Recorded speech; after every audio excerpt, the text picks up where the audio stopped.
জয়গুরু।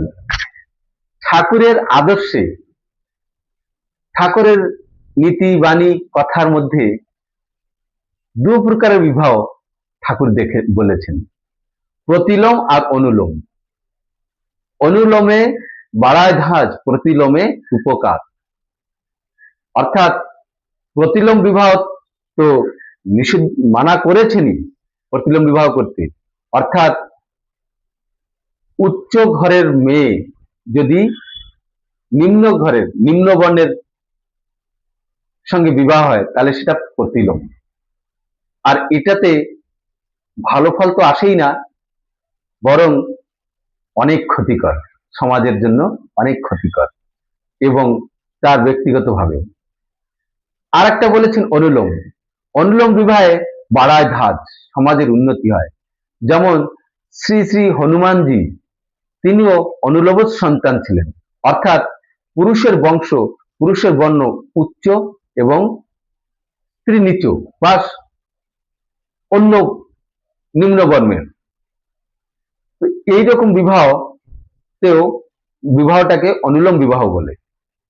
এই অনুলোমটা শুধুমাত্র বর্ণের ক্ষেত্রে নয়, তার শিক্ষা দীক্ষা, জ্ঞান, গরিমা, অভিজ্ঞতা, আয়, উন্নতি সব দিক থেকেই দেখার দরকার আছে। মানে শ্রেষ্ঠে মেয়ে বরে বরণ করে, সেই বিয়েতেই সমাজ গড়ে।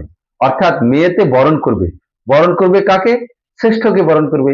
অর্থাৎ মেয়ে যে কুলে, যে বর্ণে, যে অবস্থায় আছে, তার সামাজিক পরিস্থিতি, তার থেকে ছেলে উঁচু হবে, তাহলেই সেটা অনুলোম। এবার অনুলোমে বাড়ায় ধাজ, সেখানে আরো একটা প্রবলেম আছে। সে প্রবলেমটা কি জানবার জন্য একটুখানি ধৈর্য ধরুন। সে প্রবলেমটা হচ্ছে কি, অনুলোম বিবাহ একজন পুরুষ করতে পারে কখন? প্রথম তাকে স্ববর্ণে বিবাহ করতে হবে, সেই বিষয়টি বলছেন ঠাকুর। কি বললেন? প্রফুল্ল দাসে ঠাকুরকে বললেন, একটি বামুনের ছেলের সম্বন্ধে জানতে চাইলেন। তার একটি কায়স্থ মেয়ের সঙ্গে ভালোবাসা হয়, পরে পরস্পরের দৈহিক মিলনও হয়, অর্থাৎ বিবাহের পূর্বে। এখন উভয়কে বিয়ে করার জন্য পাগল। এক্ষেত্রে কি করণীয়? ঠাকুরকে জিজ্ঞাসা করলেন। শুনে শ্রী শ্রী ঠাকুর হাত নেড়ে মধুর ভঙ্গিতে সুর করে বললেন, মম মানসে সদা ভজ হরিচরণ পঙ্কজ। পরে বললেন, এছাড়া আর উপায় কি? এখন বিয়ে করুক, কিন্তু সবর্ণা না করলে ও বিয়ে অসিদ্ধ, অর্থাৎ ও বিয়ে কোনো কাজ হবে না।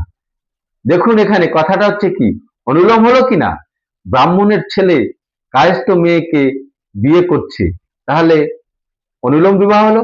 এটা তো ভালো হওয়ার কথা, কিন্তু এরা বিয়ের আগেই দৈহিক মিলন করে সেরেছে। তাই শ্রী শ্রী ঠাকুর বলছেন যে মম মানসে সদা ভজ হরিচরণ পঙ্কজ, অর্থাৎ হরিচরণের, শ্রীহরির চরণ ভজতে বলছেন। পরে বললেন, এছাড়া তার কোনো উপায় নেই, সেটাই করতে হবে, কিন্তু সবর্ণ বিয়ে আগে করার দরকার। যদি সবর্ণ বিয়ে না হয় তাহলে এই অনুলোম বিবাহটা অসিদ্ধ। আবার প্রশ্ন করলেন, সবর্ণা বিবাহ কি এই বিবাহের আগে করতে হবে না পরে করলেও চলবে?